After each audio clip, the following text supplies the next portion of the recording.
I like video games, new games, old games, rhythm games, shooting games, and the topic of today's video, racing games.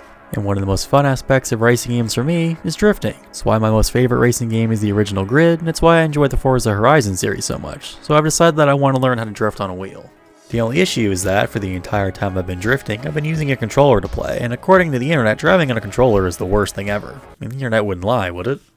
So, the first step in using a wheel is, getting a wheel. And lucky for me, I was able to steal an old Logitech Driving Force GT that's been sitting in the basement since Need for Speed Shift was new, so it's been there a while.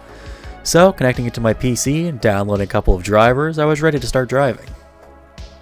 Next task was actually finding a game I wanted to learn drifting on. Going on Steam and just typing drift in shows way more than I ever could have the time to actually learn. But after watching my friend mess around with drifting in Asseto Corsa, I decided that was the game I was going to go with first. After that, I stole some downloads off my friend and decided I was ready to start learning. So, the first map that we decided to play was a cone map. Not sure the actual name, but cone map works for simplicity's sake. The goal of this map is to try to learn throttle control, trying to get the RPM in the right range, so you only end up moving around the cone. The only issue is, I was very bad at this. I was able to get into first gear and make it around the cone, but that wasn't exactly ideal in any scenario, so that map seemed to be ineffective for the time being. After the apparent failure that was the cone map, we decided to move on to a map that had more of a track layout. It even had a cone if I wanted to disappoint myself further. After playing on the new map for a short while, I started to know that this map was a lot better in a few aspects. Unlike the other map, this one had actual turns, so I could practice getting into a corner and trying to hold an angle, rather than just trying to make my own like I had to do with the previous map, due to being extremely bored with the cones.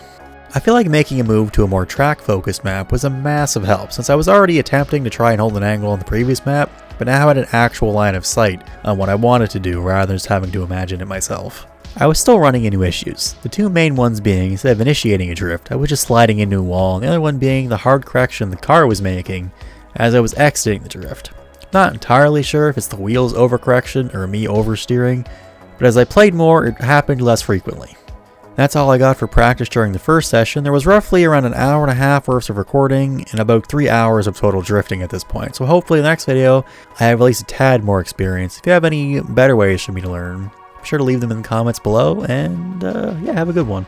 Also, this is probably the second time that I've actually written and voiced over a script, so hopefully as we get better at drifting, we also get better at this too.